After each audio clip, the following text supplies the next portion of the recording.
চুমুকে। সুপ্রদর্শক, আজ আমাদের মাঝে উপস্থিত রয়েছেন senior consultant dietician, Bangladesh diabetic network, Nazia Afrin. শুভ সকাল আপু, কেমন আছেন? ভালো আছি, আপনাকেও শুভ সকাল। ধন্যবাদ আপনাকে। আমরা আজ গুরুত্বপূর্ণ কিছু বিষয় নিয়ে কথা বলবো, যেহেতু আপনাকে পেয়েছি। শুরুতেই যে বিষয়টি নিয়ে জানতে চাই সেটি হচ্ছে ডেঙ্গু, হামসহ নানা রোগের লক্ষণ কিন্তু এখন বেশ ব্যাপকভাবে চোখে পড়ছে এবং ভাইরাল জ্বর যেটাকে বলে সেটাতে অনেকেই ভুগছেন। তো এই ধরনের রোগীরা কি কি ধরনের খাবার খাবেন, শুরুতেই বিষয়টি নিয়ে জানতে চাই আপনার কাছে। বর্ষাকালটা হচ্ছে আমাদের সাধারণত পানিবাহিত রোগগুলো হয়ে থাকে, যার মধ্যে খুবই অন্যতম হচ্ছে এখন ডেঙ্গু হচ্ছে, চিকুনগুনিয়া, হাম, এছাড়া স্কিন ডিজিজ হচ্ছে, ভাইরাল ফিভার হচ্ছে। এগুলো থেকে বেঁচে থাকার জন্য অথবা যদি হয়ে যায় তার থেকে খুব দ্রুত প্রতিকার পাওয়ার জন্য আমাদের যে ধরনের খাবারগুলো খেতে হবে তার মধ্যে অন্যতম হচ্ছে অবশ্যই খাবার পানি। খাবার পানিটা একেবারে ফুটিয়ে পরিশুদ্ধ বিশুদ্ধ করে খাবার পানিটা খেতে হবে। সেক্ষেত্রে বাসায় দেখা যাচ্ছে ভালো খাবার পানি খাচ্ছে, কিন্তু বাহিরে গিয়ে হয়তো সেটা মেনটেন করা হচ্ছে না। বাহিরের খোলা শরবত, খোলা পানি অথবা সালাদ জাতীয় খাবার বা স্ট্রিট ফুড, অথবা এমনও হতে পারে যে বাহিরে অনেকে চটপটি ফুচকা খেতে ভালোবাসে, সেটার যে টক থাকে, পানি থাকে, সেগুলো খাওয়া হয়ে থাকে। তো সেই বিষয়গুলোতে যাতে কোনো অবস্থাতেই আমাদের না হয় সেটা খেয়াল রাখতে হবে। এছাড়া হচ্ছে আমাদের বাহিরের ভাজা পোড়া খাবার, মশলা জাতীয়, অতিরিক্ত মশলা জাতীয় খাবার, এইগুলো খাবার খাওয়া যাবে না, কারণ এই সময়টা পাকস্থলী খুবই দুর্বল থাকে, হজম শক্তিতে ব্যাঘাত ঘটতে পারে, এই জন্য এই খাবারগুলো খাওয়া যাবে না। এছাড়া যদি আরও বলি, রোগ প্রতিরোধ ক্ষমতা বৃদ্ধি পায় এবং হচ্ছে ইমিউনি সিস্টেমটাকে খুব ভালোভাবে ডেভেলপ করতে পারে, সেই জন্য যে খাবারগুলো খেতে হয় সাধারণত ভিটামিন এ সমৃদ্ধ খাবার এবং ভিটামিন সি জাতীয় খাবার। ভিটামিন এ যেমন আছে আমাদের রঙিন সবজি, ফল, এগুলোর মধ্যে গাজর হতে পারে, মিষ্টি কুমড়া, পাকা পেঁপে, এখন পাকা আমের সিজন, এগুলো আমরা বিশুদ্ধ করে ভালো করে পরিষ্কার করে ধুয়ে বাসায় খেতে পারি। ফুটানো পানি দিয়ে ধুতে হবে, সেক্ষেত্রে যাতে কাঁচা পানি কোনোভাবে অসুস্থ রোগীর শরীরে না যায়। এবং হচ্ছে ভিটামিন সি এর মধ্যে আমরা লেবু এবং লেবু জাতীয় খাবারগুলো খেতে পারি। আচ্ছা, শিশুদের জন্য আপনার কি পরামর্শ থাকবে? শিশুদের জন্য পরামর্শ থাকবে অবশ্যই খুব পরিষ্কার পরিচ্ছন্ন রাখতে হবে। এখনকার আসলে এখন বলতে গেলে সব শিশুরাই খুব চঞ্চল থাকে এবং বৃষ্টি হলে তো সাধারণত তারা খুব খুশি থাকে। সেই সময়টাতে যাতে ওরা বৃষ্টির পানিতে যেতে না পারে, এবং যদি এমন হয় যে বৃষ্টির পানিতে ভিজে ফেলেছে অথবা তাদের পা ভিজিয়েছে, সেই ক্ষেত্রে অবশ্যই খুব ভালোভাবে সাবান পানি বা ঈষদুষ্ণ গরম পানি দিয়ে শরীরটা ধুয়ে দিতে হবে, যাতে হতে পারে যে পানির মধ্যে বৃষ্টির পানিতে জীবাণু থাকতে পারে এবং তার মাধ্যমে সংক্রমণ ছড়াতে পারে। সেটা মুছে দিতে হবে, ভালো করে গোসল করিয়ে বা ধুয়ে পরিষ্কার করে শুকনো কাপড় দিয়ে মুছে দিতে হবে, যাতে কোনোভাবেই ভেজা কাপড়ে না থাকে সেটা নিশ্চিত করতে হবে। আর তারপর হচ্ছে সুতির কাপড় পরতে হবে। এগুলো হচ্ছে তার হচ্ছে বাহ্যিক যে ব্যাপারগুলো। এছাড়া হচ্ছে খাবারের বিষয়টা যদি বলি, সেই ক্ষেত্রে অবশ্যই পারিবারিক এবং খুব মানে বাসি পচা খাবার খাওয়া যাবে না, একদম টাটকা রান্না করা খাবার, এরকম খাবার খাওয়াতে হবে। তরল জাতীয় খাবার খাওয়াতে হবে, সবজির স্যুপ হতে পারে, চিকেনের তরকারি হতে পারে, ফলের রস হতে পারে, এই জাতীয় খাবারগুলো খাওয়াতে হবে। এখন তো এই বর্ষার সময় কি কি ধরনের পরামর্শ নিতে লোকজন বেশি আপনার কাছে আসে? বর্ষার সময় সাধারণত যেই সমস্যাগুলো হচ্ছে যে আমাদের এখানটা তো আসলে ডায়াবেটিকের পেশেন্টরা বেশি আসে, তারা হচ্ছে একটা নির্দিষ্ট সময়ে হচ্ছে হাঁটতে বের হয় অথবা ব্যায়াম করতে বের হয়, কিন্তু দেখা যাচ্ছে যে সারাক্ষণই হয়তো লাগাতার টানা বর্ষণের কারণে ওনারা বের হতে পারছেন না, এবং তারা বলছে যে আমরা হাঁটতে পারছি না, বিধায় হচ্ছে বৃষ্টির কারণে ওনারা বের হতে পারছেন না, হাঁটতে পারছেন না, তাতে করে তাদের ডায়াবেটিক বেড়ে যাচ্ছে। এই ধরনের সমস্যাগুলোর সম্মুখীন হচ্ছে। আরেকটা সমস্যা হচ্ছে, যেহেতু খুব দ্রুত আমাদের আম কাঁঠালের সিজন গিয়েছে এবং তারা প্রচুর পরিমাণে আম কাঁঠাল খাওয়াতেও তাদের ডায়াবেটিক্স বেড়ে যাচ্ছে। এই ধরনের সমস্যাগুলো নিয়ে আসতেছে যে ডায়াবেটিস বেড়ে যাচ্ছে এবং ওজন বেড়ে যাচ্ছে। সেই ক্ষেত্রে তারা কি করতে পারেন, এই পরামর্শের জন্য এসে থাকেন। আচ্ছা, তো আমার এই সেম প্রশ্নই আপনার কাছে, যে আপনি কি কি ধরনের পরামর্শ দিয়ে থাকেন, স্পেশালি যারা মোটা হচ্ছেন এবং সুগার লেভেল তো বাড়ছেই, আসলে আম কাঁঠালের যে সিজন এখন চলছে, সকলে না খেয়েও বা কি করবে, তো সবকিছু মিলেই কি পরামর্শ দিবেন? আচ্ছা, সেই ক্ষেত্রে আমরা সাধারণত পরামর্শ দিয়ে থাকি, আমরা মূলত 5টা সময়কে খুব জরুরিভাবে ডিসিপ্লিনের মধ্যে, মানে আমরা বলে থাকি যে ডায়াবেটিস সাধারণত 3D বলতে ডায়েট, প্রথমেই হতে হবে ডায়েটটা খুব ভালো হতে হবে, এবং সেকেন্ড হচ্ছে ডিসিপ্লিন, এবং তৃতীয় হচ্ছে ড্রাগ অথবা মেডিসিন। সেই ক্ষেত্রে ডিসিপ্লিন ডায়েট তো অবশ্যই আমরা ওজন, উচ্চতা, বিএমআই, লিঙ্গ, কাজের ধরন, নানাবিধ বিষয়ের উপর ভিত্তি করে আমরা হচ্ছে ডায়েট চার্ট দিয়ে থাকি পেশেন্টকে। সেটা ব্যক্তি বিশেষে অবশ্যই ভিন্ন হয়ে থাকে, সেটা তো একরকম গেল।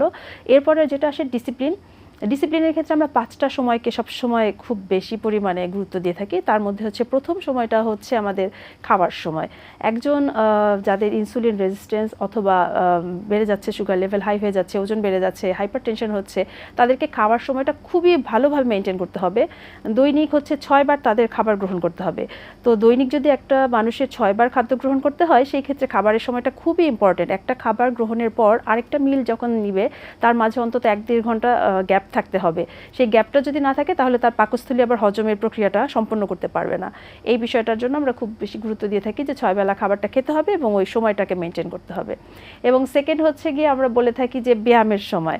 ব্যায়ামের সময় এমন হয়, একজন ব্যক্তি হয়তো রেগুলার সকালবেলা খালি পেটে ব্যায়াম করছেন, কোনো কারণবশত তার ওই সময়টা হলো না, সে ভাবছেন যে আমি হচ্ছে আচ্ছা ঠিক আছে এখন পারছি না, পরবর্তী সময় করে নিব, কিন্তু অনেক সময় ওইটাতে কোনো কাজ হয় না। কারণ আমাদের ব্রেন হয়তো ধরেই নিয়েছে আমরা ওই সময়টাতেই ব্যায়াম করব। যিনি রেগুলার করছেন সেই সময়টাতে যদি বের হতে না পারেন বা অন্য কোনো রকমের সমস্যা থাকে, বাইরে বর্ষণ অথবা ভালো লাগছে না, হতেই পারে, সেই ক্ষেত্রে সে বাসার মধ্যেই ওই 30 মিনিট 40-45 যতটুকু করে 30 থেকে 40 মিনিটের মতো ব্যায়ামটা বা হাঁটাটা বাসাতেই হেঁটে নেবেন।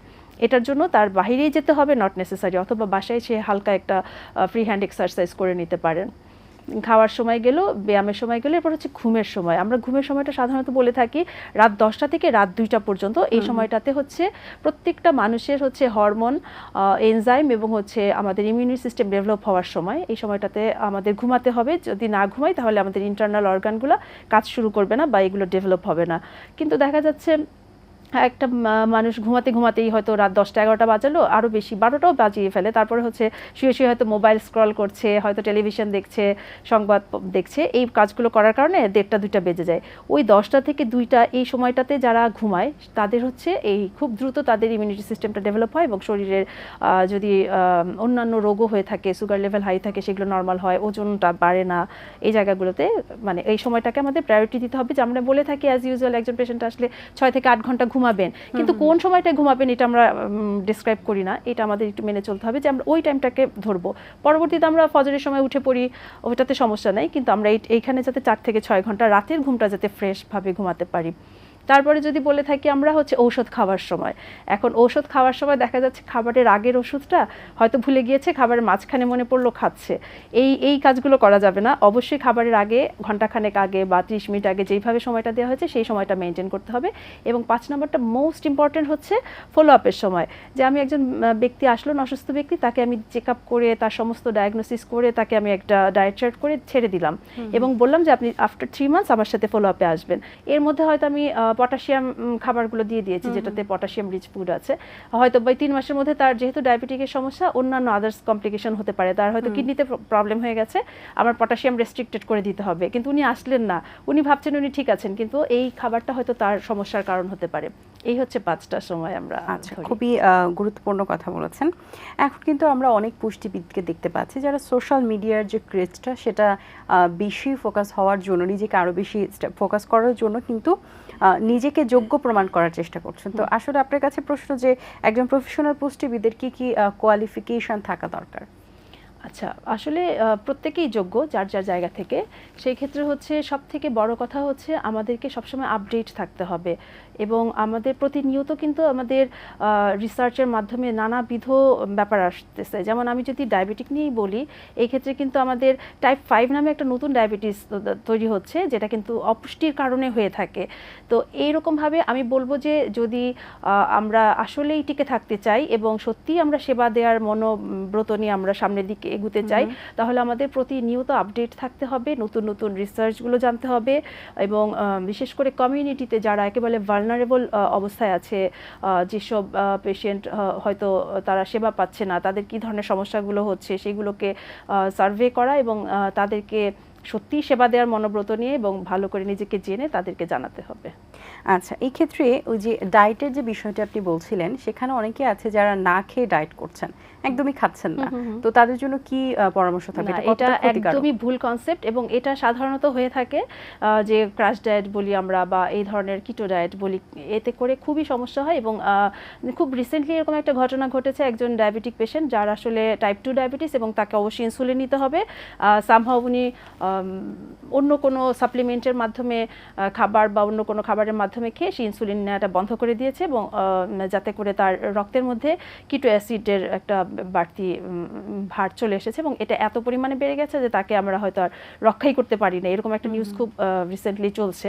তো সেই ক্ষেত্রে আমি বলবো যে প্রতিটা ব্যক্তির আসলে যতটুকু খাদ্যের তার চাহিদা, যতটুকু তার, যেমন একজন যদি 50 কেজি ওজনের একজন মানুষ হয় তার অন্তত দৈনিক 50 গ্রাম প্রোটিন গ্রহণ করতে হবে। তো 50 গ্রাম প্রোটিন আমরা সাধারণ মানুষরা সাধারণত কীভাবে মনে করে যে আমি যদি 100 গ্রাম মুরগির মাংস খাই অথবা 100 গ্রাম মাছ খাই তাহলে নিশ্চয়ই আমি 50 গ্রাম প্রোটিন পেয়ে ফেলতেছি, এটাই তারা ধরে নেয়। কিন্তু এটা সম্পূর্ণ ভুল কনসেপ্টে আছি আমরা যারা মোবাইল বা ডিজিটাল প্ল্যাটফর্মে স্ক্রল করে যেগুলো দেখছি শুনছি সেটাই আমাদের নিজেদের উপর অ্যাপ্লাই করছি, একদম বাজে কাজ হচ্ছে। এবং এই ক্ষেত্রে সাপ্লিমেন্ট অনেক দেখা যাচ্ছে যে 1 মাস খেলেই 5 কেজি 10 কেজি ওজন কমে যাবে, 1 সপ্তাহ খেলেই 3 কেজি 5 কেজি ওজন কমে যাবে। তো এইগুলো আসলে কতটুকু স্বাস্থ্যের জন্য একদমই ভালো না, আমি সেটাই বলছিলাম। কারণ হচ্ছে কোনো অবস্থাতেই এটা ঠিক না, কারণ ব্যক্তি বিশেষে তার ডায়েট চার্ট অবশ্যই ভিন্ন রকম হবে। একজন ফিমেলের যে ডায়েট চার্ট হবে একজন মেলের তা হবে না, তারপর হচ্ছে একজন গর্ভবতী মায়ের যেটা হবে একজন সাধারণ ব্যক্তির তা হবে না, এরকম নানাবিধ কমপ্লিকেশনস থাকে। সেক্ষেত্রে আমি সেটাই বলছিলাম যে প্রোটিনের বিষয়টাতে যে যদি একটা ডিম সেদ্ধ খাই আমরা তার থেকে কতটুকু প্রোটিন পাবো, হ্যাঁ এইভাবে আমাদেরকে বুঝতে হবে যে আমরা 100 গ্রাম মুরগির বুকের মাংস খাচ্ছি তার থেকে আমরা মাত্র 31 গ্রাম প্রোটিন পাবো। আমাদের যেটা হয় বাংলাদেশে প্রোটিনটা খুবই কম খাওয়া হচ্ছে এবং আমরা বুঝে না বুঝে আমরা বেশি পরিমাণে আমরা সেকেন্ড ক্লাস প্রোটিন ইনটেক করছি। আপনি খেয়াল করবেন বাদাম বিচি, কুমড়োর বিচি, নানাবিধ একটা মিক্সড বক্স রাখছে এবং এগুলো ফেসবুকে বা ইউটিউবে প্রচুর পরিমাণে এগুলো দেখা যাচ্ছে। এগুলো খেলে শক্তি হবে, আপনাদের ক্যালোরি বাড়বে, ওজন কমবে। একদম ভুল কনসেপ্টে আছি আমরা। প্যাকেটজাত খাবারগুলোকে আমরা সাজেস্ট করছে অনেকে, তারা সেগুলো কিনে ওজন কমানোর চেষ্টা করছে, কিন্তু এগুলো আসলে করা যাবে না। আমরা একটা ভালো ডায়েটিশিয়ান দেখে সেই অনুযায়ী আমাদের করলে ওজন ধীরে ধীরে নিয়ন্ত্রণ করতে হবে, কারণ একদিনে ওজনটা বাড়ে নাই, একদিনে ওজনটা কমানো যাবে না, এটা মাথায় রাখতে হবে। রাইট। আচ্ছা, আপনি এর বাইরে আর কি কি সৃজনশীল কাজের সাথে যুক্ত আছেন? এর বাইরে আমি কবিতা লিখি, আবৃত্তি করি, আপনার মতো কখনো কখনো উপস্থাপনাও করা হয়ে থাকে, এই তো। আচ্ছা, ভবিষ্যৎ প্ল্যানিং কি রয়েছে, ফিউচার প্ল্যান? আমার সবসময় ফিউচার প্ল্যান হচ্ছে খুব ভালো, একদম অথেন্টিক এবং কোনো রকমের ভেজাল মুক্ত একেবারে এই ধরনের খাদ্য মানুষের কাছে পৌঁছে দেওয়া। এইটার জন্য আমি অলরেডি কাজ শুরু করে দিয়েছি এবং আমি নেত্রকোনাতে হচ্ছে বেশ বড় জমির উপর হচ্ছে খাদ্যজাত পণ্য নিয়ে কাজ করছি এবং আমি চাই সব সময় যাতে সুস্থ সুন্দর এবং মানুষ থাকতে পারে এবং সেই জন্য যাতে পুষ্টিকর খাবার গ্রহণে তারা মানে আগ্রহী হয় এবং হচ্ছে মানুষকে সেবা দিয়ে যেতে চাই, এটাই আমার সবসময়ের ইচ্ছা। বেশ ভালো। অবসর সময় পাওয়া হলে কি করা হয়? কবিতা লিখি, এটা আমার প্রিয় কাজ।